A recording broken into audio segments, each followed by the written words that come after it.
الحمد لله رب العالمين والصلاة والسلام على سيد المرسلين وعلى آله وصحبه أجمعين أما بعد. معزز سامعین و سامعات، کتاب التوحید شیخ الاسلام محمد ابن عبد الوہاب رحمہ اللہ کی معروف کتاب کا سلسلہ وار درس چل رہا ہے. اللہ کے فضل و کرم سے آج ہم دوسرا باب پڑھنے جا رہے ہیں، جس میں شیخ نے قرآن مجید کی 2 آیات اور نبی کریم صلی اللہ علیہ وسلم کی 1 حدیث پیش کی ہے. آج ہم انشاءاللہ صرف انہی 2 آیات پر گفتگو کریں گے اور حدیث پر انشاءاللہ اگلے درس میں گفتگو کریں گے، کیونکہ حدیث طویل ہے اور ایک مستقل درس کم از کم اس کے لیے چاہیے. شیخ نے فرمایا: باب من حقق التوحید دخل الجنہ بغیر حساب. اس بات کا بیان کہ جس شخص نے توحید پر پوری طرح عمل کر لیا وہ جنت میں بلا حساب اور بلا کسی عذاب کے داخل ہوگا.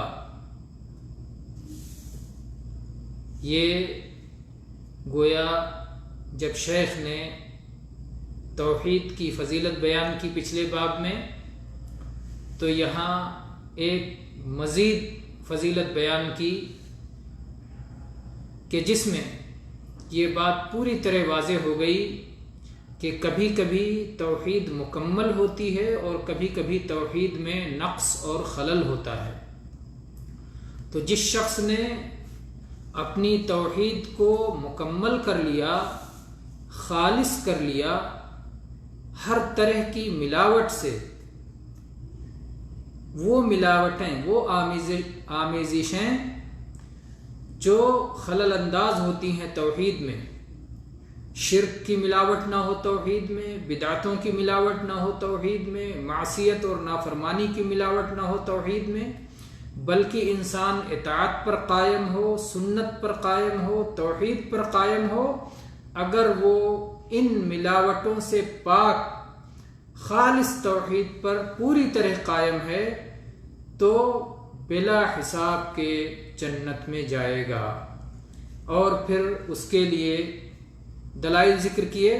فرمایا: وقول اللہ تعالی، اللہ تبارک و تعالیٰ کا یہ قول. اللہ تعالیٰ نے فرمایا: ان ابراہیم کان امۃ قانتا للہ حنیفا ولم یک من المشرکین.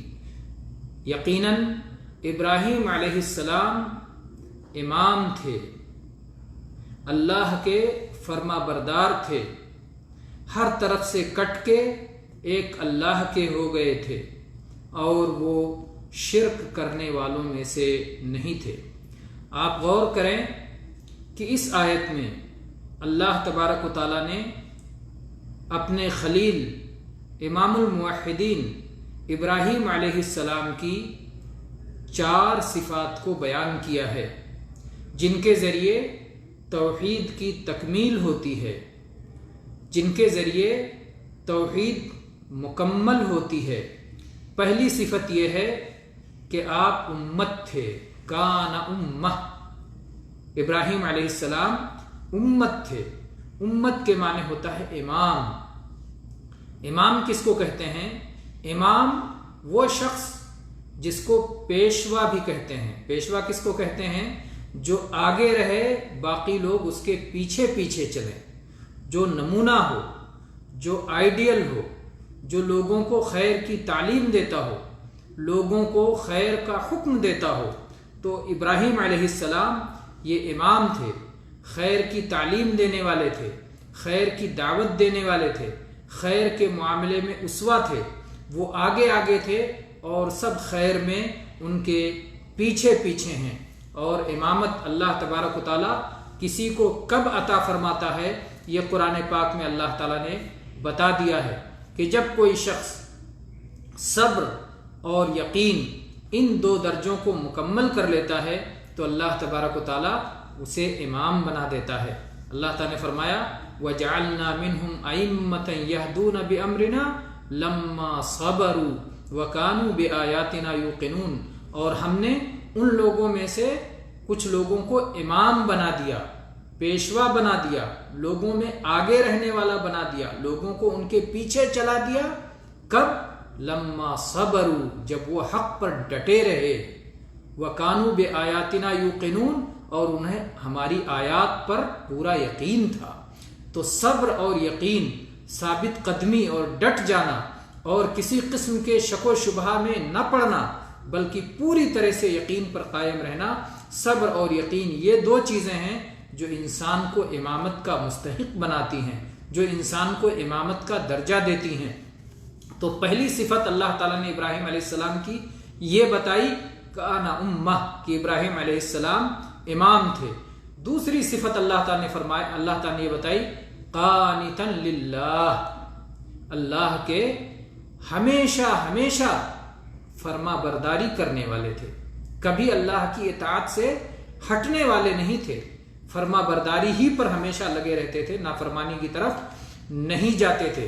اللہ تبارک و تعالیٰ نے قنوت کے لفظ کو اس معنی میں بھی استعمال کیا ہے کہ جو لمبا سجدہ کرتے ہیں، لمبا قیام کرتے ہیں، لمبا رکوع کرتے ہیں، جیسے کہ اللہ تعالیٰ نے فرمایا قرآن پاک میں امن ہوا قانت آناء اللیل ساجدا وقائما یحذر الآخرہ ویرجو رحمت ربی، کیا اس شخص کی طرح دوسرا ہو سکتا ہے جو رات میں اپنے رب کے لیے لمبا قیام کرے، اپنے رب کے لیے سجدے کرے اور آخرت کا خوف رکھتا ہو اور اپنے رب کی رحمتوں کی امید رکھتا ہو۔ یہ قانت کا لفظ استعمال کیا، اور ایسے ہی قانت کا ایک معنی ہوتا ہے دوام الطاعہ، یعنی مستقل فرما برداری کرنے والا۔ تو قانتا للہ، ابراہیم علیہ السلام ہمیشہ اللہ کے فرما بردار رہے، وہ اللہ کی فرما برداری کے معاملے میں کسی طرح کے انحراف کا شکار نہ ہوئے کہ کسی بادشاہ کی وجہ سے یا کسی امیر و کبیر کی وجہ سے یا کسی تاجر کی وجہ سے یا کسی مال کی لالچ کی وجہ سے یا کسی خواہشات نفس کی بنا پر اللہ کی اطاعت چھوڑ کر کے اللہ کی نافرمانی میں مبتلا ہو جائیں، ایسا کبھی نہیں ہوا۔ تو اللہ کے نبی خلیل ابراہیم علیہ السلام کے بارے میں اللہ تعالیٰ نے فرمایا قانتا للہ، کہ وہ ہمیشہ اللہ کی فرما برداری کرنے والے تھے۔ تو یہ دوسری صفت ہے۔ اور تیسری صفت اللہ تعالیٰ نے فرمایا حنیفہ۔ حنیفہ کہتے ہیں جو ہر طرف سے کٹ کر اللہ کی طرف اپنا رخ کر لے، اپنی توجہ کر لے، ہر طرف سے منہ موڑ کر ایک اللہ سے لو لگا لے، اس کو کہتے ہیں حنیفہ۔ تو اللہ نے پہلی صفت بتائی امام، دوسری صفت بتائی قنوت، تیسری صفت بتائی حنیفہ، کہ ہر طرف سے کٹ کے وہ ایک اللہ کے ہو گئے تھے۔ انہوں نے اللہ کی خاطر اپنا وطن چھوڑا، اپنا گھر چھوڑا، اپنے بیوی بچوں کو چھوڑا، اپنے بیٹے کو اللہ کے لیے قربان کر دیا، اور سب کچھ اپنی جان دینے کے لیے تیار ہو گئے، آگ میں جانے کے لیے تیار ہو گئے۔ تو ہر طرف سے کٹ کے انہوں نے صرف اللہ سے لو لگایا تھا۔ تو یہ تھے حنیفہ۔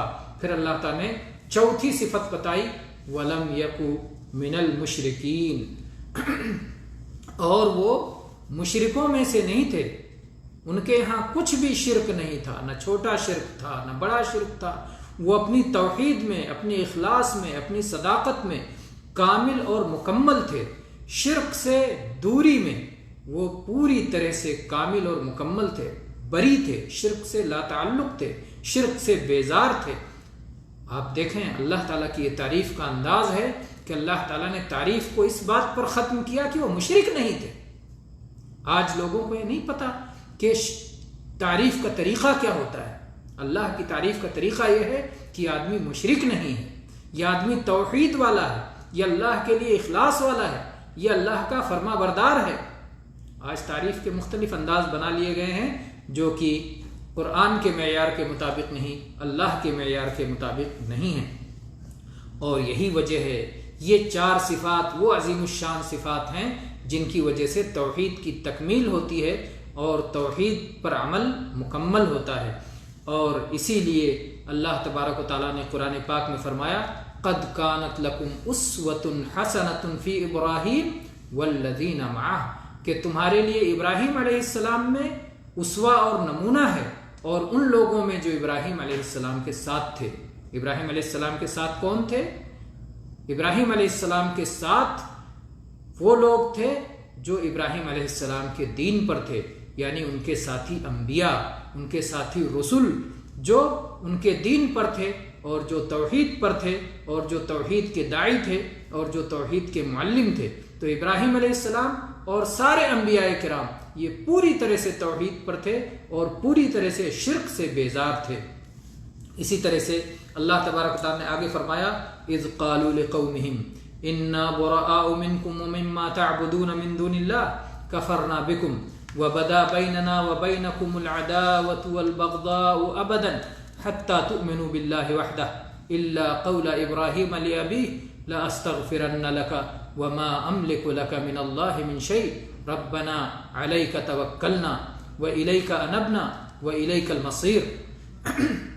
اللہ تعالیٰ نے فرمایا کہ ان انبیاء کرام نے اپنی اپنی قوموں سے کہا کہ ہم تم سے بری ہیں، اور اللہ کے علاوہ تم جن جن کی عبادت کرتے ہو، جن جن سے دعائیں مانگتے ہو، جن جن کو چڑھاوے چڑھاتے ہو، جن جن سے لو لگاتے ہو، جن کے لیے سجدے کرتے ہو، جن سے امیدیں رکھتے ہو، جن سے ڈرتے ہو، جن سے خوف کھاتے ہو، اللہ کے سوا جن کی بھی عبادت کرتے ہو، ہم ان سب سے بری ہیں، ہم ان سب سے لا تعلق ہیں، ہم ان سب سے دور ہیں۔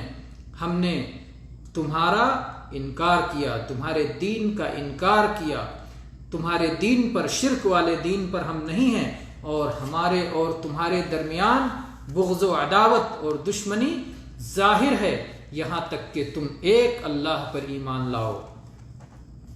البتہ ابراہیم علیہ السلام نے جو اپنے والد سے یہ کہا تھا کہ میں آپ کے لیے مغفرت کی دعا کروں گا اور میں اللہ کے پاس کسی طرح کا کچھ بھی اختیار نہیں رکھتا، اللہ اکبر، یہ تھے امام الموحدین۔ ابراہیم علیہ السلام کی بہت صاف صاف اپنے والد سے کہہ دیا کہ اللہ کے پاس میرا بس نہیں چلتا، اللہ کے پاس میرا اختیار نہیں چلتا۔ یہ ابراہیم علیہ السلام جن کے بارے میں اللہ کے نبی صلی اللہ علیہ وسلم نے فرمایا کہ وہ اللہ کے خلیل تھے، اور اللہ کے نبی بھی اللہ کے خلیل تھے، اللہ کے خلیل کا بس اللہ کے پاس نہیں چلتا۔ وَمَا أَمْلِكُ لَكَ مِنَ اللَّهِ مِنْ شَيْءٍ، میں اللہ کے پاس آپ کے لیے کسی چیز کا اختیار نہیں رکھتا، اللہ جو فیصلہ کرے گا وہ ہوگا، اللہ جو چاہے گا وہ ہوگا، اللہ کا جو حکم ہوگا وہ ہوگا۔ تو کوئی مالک و مختار نہیں، مالک و مختار کی ذات صرف اللہ کی ذات ہے۔ دیکھیے مختار کا 2 معنی ہوتا ہے، ایک مختار کا معنی ہوتا ہے منتخب، اور ایک مختار کا معنی ہوتا ہے با اختیار۔ مختار منتخب کے معنی میں یہ انبیاء کے لیے استعمال کیا جا سکتا ہے، احمد مختار یعنی منتخب تھے، محمد صلی اللہ علیہ وسلم اللہ کے منتخب بندے تھے۔ اور ایک اگر کہے احمد مختار کے با اختیار تھے تو یہ درست نہیں ہے، یہ شرک ہوگا اللہ کے ساتھ میں۔ اللہ کے سامنے کسی کا کوئی اختیار نہیں چلتا، کسی کا کوئی بس نہیں چلتا۔ ابراہیم علیہ السلام نے کہا لَأَسْتَغْفِرَنَّ لَكَ، میں اللہ سے آپ کے لیے بخشش مانگوں گا۔ انبیاء بھی اللہ کے سامنے مانگنے والے ہوتے ہیں، دینے والا تو اللہ ہوتا ہے۔ ان کی سوال کو چاہے تو اللہ قبول کرے، چاہے رد کر دے۔ اللہ تبارک و تعالیٰ نے ابراہیم علیہ السلام کے اس سوال کو رد کر دیا اور کہا تمہارا باپ مشرک ہے اور میں مشرک کی بخشش کرنے والا نہیں ہوں۔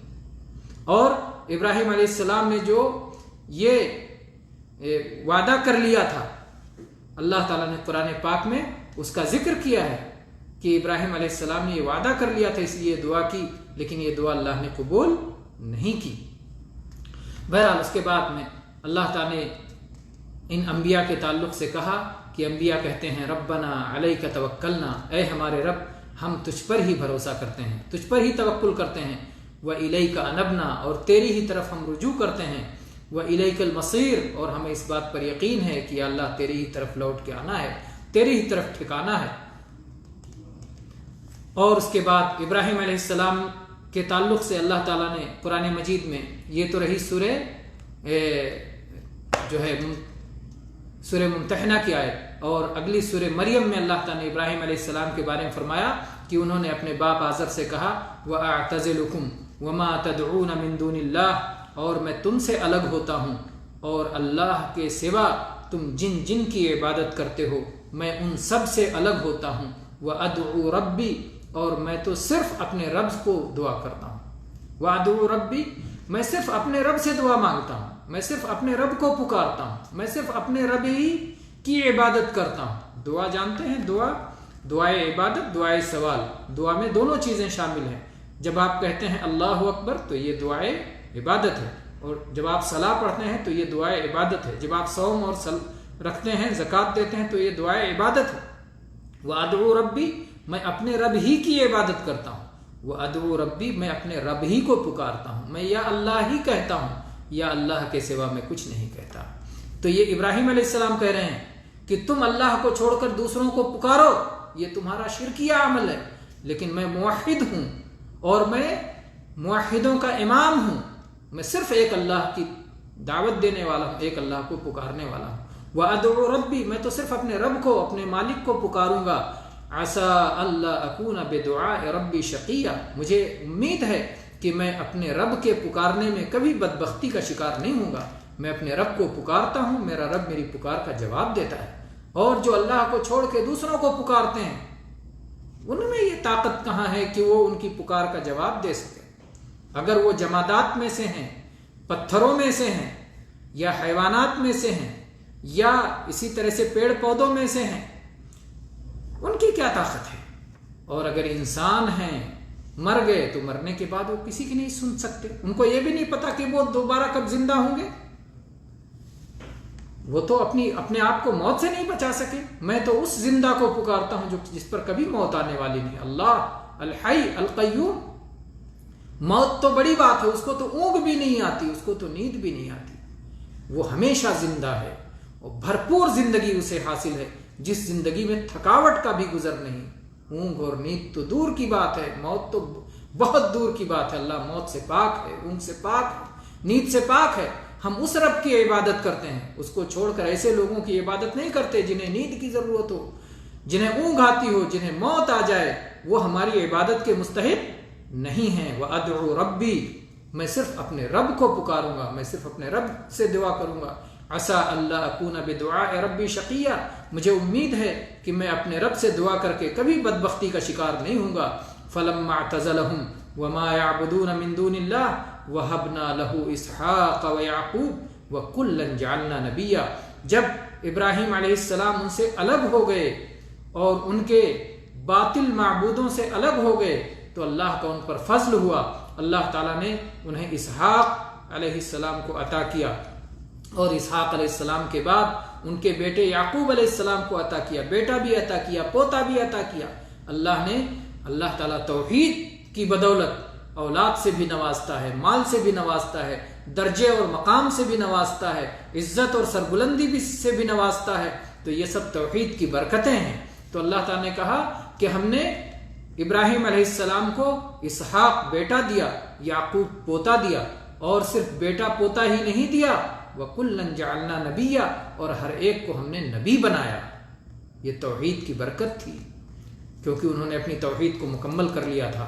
تو ابراہیم علیہ السلام نے توحید، جو ابراہیم علیہ السلام کی توحید کا نمونہ دیا گیا اس میں کیا ہے کہ شرک سے بہت دور تھے، مشرکین سے بہت دور تھے، ان سے الگ ہو گئے، ان کا انکار کھلے طور پر کر دیا، اور ان سے بغض و عداوت کا پوری طرح سے اعلان کر دیا کہ شرک سے، مشرک سے میری محبت نہیں ہو سکتی ہے۔ تو ابراہیم علیہ السلام نے امامت کا حق ادا کیا۔ اللہ تعالیٰ نے فرمایا ان ابراہیم کان امہ، ابراہیم علیہ السلام امت تھے، امت قوم کو کہتے ہیں، بہت بڑی جماعت کو، لیکن اللہ تعالیٰ نے اکیلے ابراہیم علیہ السلام کو امت قرار دیا ہے توحید پر قائم ہونے کی وجہ سے، جبکہ ان کی پوری قوم ان کی مخالف تھی، تاکہ جو لوگ حق کی راہ پر چلنے والے ہوں ان کے دلوں میں کبھی گھبراہٹ نہ پیدا ہو، وہ کبھی یہ نہ سوچیں کہ ہماری تعداد تو بہت کم ہے۔ اگر بندہ توحید پر ہے تو اکیلے ہونے کے باوجود وہ امت ہے۔ توحید پر ہونا، اکیلے ہونے، کم تعداد ہونے کی وجہ سے کبھی گھبرانا نہیں چاہیے۔ وہ کامیاب ہیں، وہ کامران ہیں، وہ سرخرو ہیں، وہ سرفراز ہیں جو توحید پر قائم ہیں، اور جو توحید سے ہٹ گئے، جو شرک پر چلے گئے، وہ ناکام و نامراد ہیں۔ تو اللہ تعالیٰ نے کہا ان ابراہیم کان امہ، ابراہیم علیہ السلام اکیلے امت تھے، قانتا للہ، وہ اللہ کے فرما بردار تھے، بادشاہوں اور تاجروں اور رئیسوں کے فرما بردار نہیں تھے، حق بات کہتے تھے، اللہ ہی کی بات کہتے تھے۔ حنیفاً، وہ دائیں بائیں نہیں مڑتے تھے، وہ ہر طرف سے کٹ کے ایک اللہ کے ہو گئے تھے۔ جیسے فتنہ میں مبتلا علماء اللہ کی توحید کو چھوڑ کر شرک کی طرف بلانے لگ جاتے ہیں، دائیں بائیں مڑ جاتے ہیں، قدم بوسی کروانے لگ جاتے ہیں، خود اپنے آپ کی عبادت کروانے لگ جاتے ہیں یا غیروں کی عبادت کروانے لگ جاتے ہیں، زندہ مردہ کی عبادت کرنے لگ جاتے ہیں، اللہ تعالیٰ سے مڑ کے، اللہ تعالیٰ سے ہٹ کے دسیوں درگاہ اور بارگاہ بنا رکھا ہے۔ تو اس طرح سے ابراہیم علیہ السلام نہیں تھے، ابراہیم علیہ السلام حنیف تھے، ہر طرف سے کٹ کے ایک اللہ کے ہو گئے تھے۔ وَلَمْ يَكُنْ مِنَ الْمُشْرِكِينَ، مشرکوں میں سے نہیں تھے، ان لوگوں کی طرح جو اپنے آپ کو مسلمان بھی کہتے ہیں صرف اپنی تعداد بڑھانے کے لیے۔ تعداد نہیں بڑھانا ہے، حق پہ چلنا ہے، اکیلے ہی رہے لیکن آدمی حق پہ رہے، تو حق پہ قیام ہی اصل ہے۔ اس کے بعد میں یہ رہی پہلی آیت جو شیخ الاسلام محمد ابن عبد الوہاب رحمہ اللہ نے اس بات کی دلیل کے طور پر پیش کی کہ جو شخص توحید کو مکمل کر لے گا وہ بلا حساب و کتاب کے جنت میں جائے گا، پہلی فرصت میں جنت میں جائے گا۔ دوسری آیت شیخ نے یہ پیش کی، وقال تعالی والذین هم بربهم لا یشرکون، یہ وہ لوگ ہیں جو اپنے رب کے ساتھ شرک نہیں کرتے۔ تو اللہ تبارک و تعالیٰ نے جنت کی طرف سبقت کرنے والوں کے جب اوصاف ذکر فرمائے کہ کون جنت کی طرف بڑھ کے جا رہے ہیں، جنت حاصل کرنے کے لیے دوڑ رہے ہیں، ان کی جب بہت ساری صفات ذکر کیا، اس میں سے سب سے عظیم الشان صفت یہ ذکر کی والذین هم بربهم لا یشرکون، یہ وہ لوگ ہیں، جنت کو حاصل کرنے کی کوشش کرنے والے وہ لوگ ہیں جو اپنے مالک کے ساتھ کسی قسم کا شرک نہیں کرتے، نہ چھوٹا شرک کرتے ہیں، نہ بڑا شرک کرتے ہیں، نہ کھلا شرک کرتے ہیں، نہ چھپا شرک کرتے ہیں، کسی طرح سے شرک کے مرتکب نہیں ہوتے۔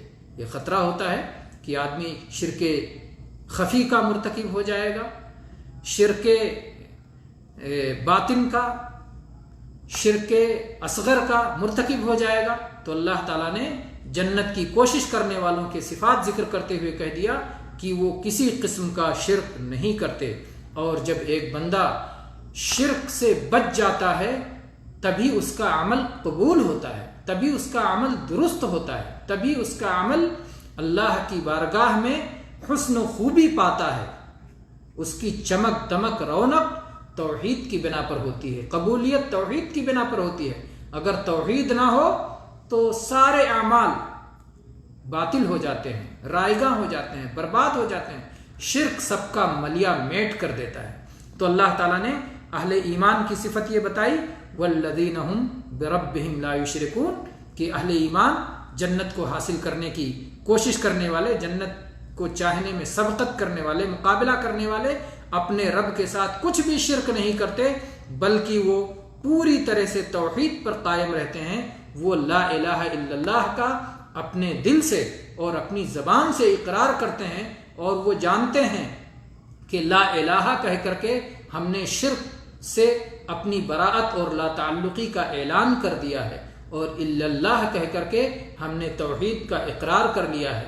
وہ اللہ جو ہر ایک کا آقا ہے، جو اکیلا ہے، اور جس کے سب محتاج ہیں، سب محتاج ہیں، انبیاء محتاج ہیں، رسول محتاج ہیں، فرشتے محتاج ہیں، سب اس کے محتاج ہیں، سب اس کے در کے بھکاری ہیں، پیر فقیر سب اس کے در کے بھکاری ہیں۔ اللہ غنی ہے، اللہ صمد ہے، لم یلد ولم یولد ولم یکن لہ کفوا احد، اسے بیوی کی حاجت نہیں، اسے بچوں کی حاجت نہیں، ہر حاجت سے پاک ہے، باقی سب حاجت مند ہیں، باقی سب محتاج ہیں، باقی سب ضرورت مند ہیں، اللہ ہی غنی ہے۔ اے اللہ ہم سب کو تو اپنے ہی در کا بھکاری بنا، اور اپنے در کے سوا جتنے جھوٹے معبود ہیں اور جن کی بڑائیوں کو لوگوں نے بڑائیاں بنا رکھا ہے، یا اللہ ہماری نظروں میں ان سب کو تو چھوٹا بنا دے، تیری ذات کے مقابلے میں کوئی نہ رہے، ہمیں ایسا ایمان اور ایسی توحید عطا کر دے کہ یا اللہ تیری ذات کے مقابلے میں کسی کی کوئی حیثیت نہ ہو۔ ابراہیم علیہ السلام کو اپنا امام بنا کر کے توحید کی اسی راہ پر ہم بھی چلیں جس راہ کو ابراہیم علیہ السلام ہمیں دکھا کے گئے۔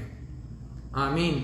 وآخر دعوانا ان الحمد للہ رب العالمین وصلی اللہ علی نبینا وسلم۔